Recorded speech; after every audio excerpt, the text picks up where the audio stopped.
जय श्री राम मित्रों। आज हम सुनाने जा रहे हैं एक ऐसी अद्भुत और रहस्यमय कथा जो भविष्य पुराण और महाभारत दोनों में वर्णित है। घोर कलयुग के अंत और भगवान कल्कि व गणेश जी के दिव्य अवतार की। यह वह समय होगा जब धर्म का अस्तित्व मिट जाएगा, अधर्म का अंधकार हर दिशा में फैल जाएगा और तब भगवान स्वयं अवतरित होकर इस संसार को फिर से पवित्र करेंगे।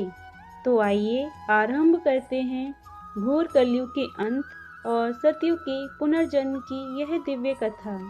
मित्रों, एक ऐसा भयानक समय आएगा जब आपको किसी भी भगवान का नाम सुनाई नहीं देगा। यह वह दौर होगा जब लोग भोजन के लिए इंसानी मांस खाना शुरू कर देंगे। उस समय हम और आपकी अधिकतम उम्र सिर्फ 20 साल की रह जाएगी। यही वह श्रापित समय होगा जिसे घोर कलयुग कहा जाता है। कलयुग को बाकी सभी युगों में सबसे बुरा माना जाता है और इसका अंत भी बहुत भयानक और अलग होगा, जिसके बारे में सुनकर रूह कांप जाती है। यह सिर्फ सुनी सुनाई बातें नहीं हैं, हमें इसके बारे में भविष्य पुराण में पढ़ने को मिलता है। इस पुराण के अनुसार कलयुग के आखिरी दिनों में एक महाप्रलय आएगी। उस समय धर्म कहीं भी दिखाई नहीं देगा और हर कदम पर सिर्फ अधर्म का ही राज होगा। यह वही समय होगा जब इंसानों की उम्र धीरे धीरे कम होती जाएगी और अंत में सिर्फ 20 साल रह जाएगी। इसका मतलब है कि आज के 20 साल के बच्चे उस युग के अंत में बुजुर्ग माने जाएंगे और अपनी मौत के करीब होंगे। इतना ही नहीं, बच्चों के बाल भी सिर्फ 2 से 3 साल की उम्र में ही सफ़ेद होने लगेंगे। आजकल के दौर को देखकर आपको लगता होगा कि पाप बहुत बढ़ गया है। भाई भाई का दुश्मन बन रहा है, पत्नियां अपने पतियों को छोड़कर जा रही हैं। पर आपको जानकर हैरानी होगी कि यह तो घोर कलयुग का सिर्फ 1% भी नहीं है। जब घोर कलयुग अपनी चरम सीमा पर आएगा तो पापियों की गिनती करना मुश्किल हो जाएगा। हर तरफ सिर्फ अधर्म का राज होगा और अधर्म एक भूखे राक्षस की तरह हर सेकंड अपने पैर पसारता जाएगा, जिससे उस समय कोई भी इंसान बच नहीं पाएगा। आज के समय में हमें कई अच्छे और खुशहाल पति पत्नियों के उदाहरण मिल जाते हैं, लेकिन एक समय ऐसा आएगा जब एक भी स्त्री ऐसी नहीं बचेगी जो अपने पति का सम्मान करती हो। वे सभी पराये मर्दों के साथ संबंध रखेंगी और सिर्फ 16 साल की बच्चियां ही बच्चों को जन्म देने लगेंगी। कल्पना करके देखिए कि यह वह कितना खतरनाक समय होगा। महाभारत में भी कलयुग के अंत की इस प्रलय का वर्णन है। जैसे जैसे घोर कलयुग आता जाएगा, वैसे वैसे इंसान की धर्म, सच्चाई, पवित्रता, दया, क्षमा, आयु, ताकत और याद रखने की शक्ति में कमी आती जाएगी। प्रलय यहीं नहीं रुकेगी। महाभारत बताती है कि तब कभी बारिश नहीं होगी। सूर्य का तेज इतना बढ़ जाएगा कि 7 समुद्र और नदियां सूख जाएंगी। मौसम में ऐसे भयानक बदलाव होंगे कि कभी बहुत ठंड पड़ेगी, कभी पाला जमेगा, कभी आंधी चलेगी, कभी भीषण गर्मी पड़ेगी तो कभी बाढ़ आ जाएगी। गर्मी इतनी बढ़ जाएगी कि पाताल लोक तक सब कुछ जलकर भस्म हो जाएगा। लोग दूर के छोटे तालाबों को ही पवित्र तीर्थ मानेंगे और गंगा माता को तीर्थ की श्रेणी में नहीं रखेंगे। पुराणों के अनुसार कलयुग में चालाक और लालची व्यक्ति को ही विद्वान माना जाएगा। लोग ऐसे लोगों को ही धर्मात्मा कहेंगे और उन्हीं के रास्तों पर चलेंगे। शास्त्रों और वेदों का पालन कोई नहीं करेगा। सभी धर्म गुरु केवल अपने फायदे के लिए लोगों का इस्तेमाल करेंगे। वे ज्ञान की बातों तो करेंगे, लेकिन उनके कामकाज और आचरण राक्षसों जैसे होंगे। कलयुग के अंतिम समय में जमीन से अनाज उगना बंद हो जाएगा।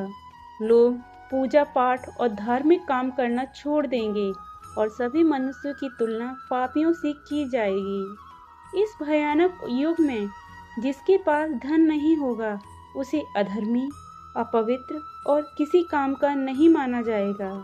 वहीं जिसके पास जितना ज़्यादा पैसा होगा वह उतना ही गुणी माना जाएगा। अच्छी कुल की पहचान सिर्फ उसकी धन से की जाएगी। लोग धन के लिए अपने रिश्तेदारों और दोस्तों का खून बहाने से भी नहीं हिचकेंगे। इसी घोर कलयुग में कली पुरुष नाम के राक्षस का जन्म होगा। जब जब धरती पर पाप बढ़ता है तब तब भगवान अवतार लेते हैं और धर्म की स्थापना करते हैं। कलयुग में भी ऐसा ही होगा। यह तब होगा जब सनातन धर्म पर बड़ा संकट आएगा। इंसान की सोच बहुत गिर चुकी होगी और संसार सनातन धर्म को खत्म करने में लगा होगा। यह वह समय होगा जब भगवान कल्कि अवतार लेंगे, जो भगवान विष्णु के 10वें अवतार हैं। लोग राक्षस कली पुरुष को ही अपना भगवान मानने लगेंगे और वह जैसा कहेगा वैसा ही करेंगे। कल्कि अवतार के जन्म से पहले ही कली पुरुष पूरी मानव जाति पर हावी हो चुका होगा। लोग उसकी मायावी शक्तियों की कैद में आ जाएंगे, जिससे उन्हें भगवान को पहचान पाना बहुत मुश्किल होगा। कली पुरुष इंसानों के अंदर घुसकर उन्हें बुराई के रास्ते पर धकेलने की कोशिश करेगा। उसकी शक्ति का स्रोत अधर्म है, यानी अधर्म ही उसकी शक्तियों का दुगना करता है। धीरे धीरे इंसानों की शक्ति देवताओं से भी ज्यादा हो जाएगी। इस बार का युद्ध रामायण और महाभारत से बिल्कुल अलग होगा, क्योंकि इस बार पूरी मानव जाति भगवान के खिलाफ होगी। लेकिन हर बार की तरह भगवान इस बार भी कलयुग से अधर्म का नाश करके धर्म की स्थापना करेंगे और सतयुग की शुरुआत करेंगे। जब कलयुग में सभी पापियों का सर्वनाश हो जाएगा तब सतयुग आएगा। कलयुग के असर को पूरी तरह खत्म करने के लिए धरती पर लगातार 12 सालों तक मूसलाधार बारिश होगी, जिससे पूरी धरती जलमग्न हो जाएगी।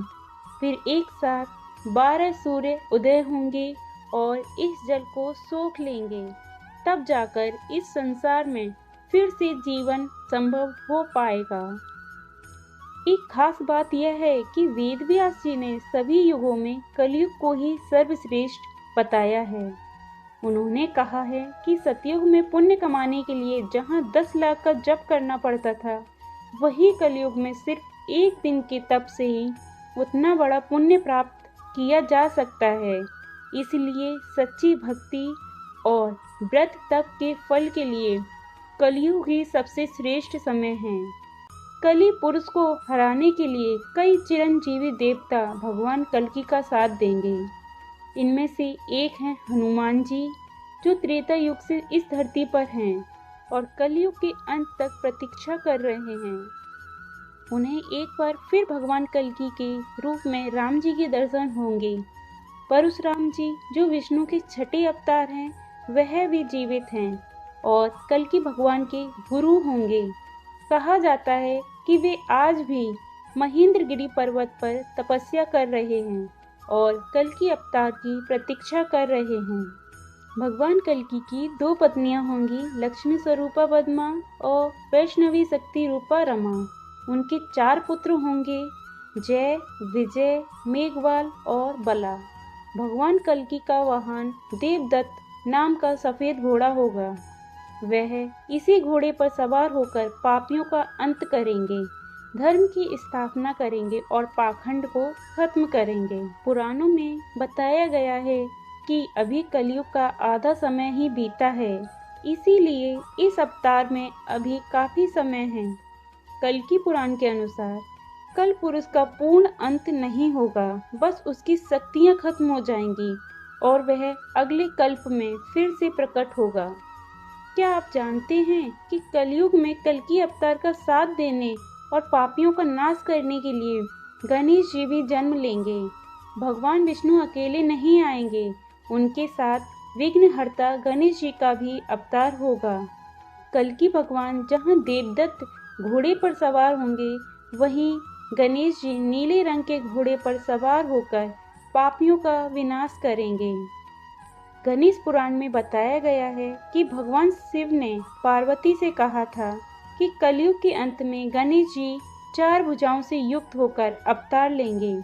बढ़ते पाप को देखते हुए कलयुग के अंत में सिर्फ एक राक्षस कलि पुरुष नहीं होगा, कलि जैसे अनगिनत राक्षस होंगे, जिनमें से एक खतरनाक और मायावी होगा, अभियानासुर, जिसका वध गणेश जी के हाथों होगा। कलयुग के अवतार में गणेश जी का नाम धूम्रवर्ण, शुभकर्ण और धूम्रकेतु होगा। उनके हाथों में खड्ग होगा। पापियों के बढ़ते मनोबल से उनकी आंखों में क्रोध भरा रहेगा और पापियों को नष्ट करने के लिए शुभकर्ण अपनी आंखों से अग्नि की बारिश करेंगे। पापियों का नाश करने के बाद जब उनका क्रोध शांत होगा, तब वे डर से पर्वत में छुपे हुए संत जनों को आशीर्वाद देंगे और धर्म की फिर से स्थापना का काम उन्हीं को सौंपेंगे। इस तरह सतयुग का आरंभ गणेश जी के हाथों से ही होगा।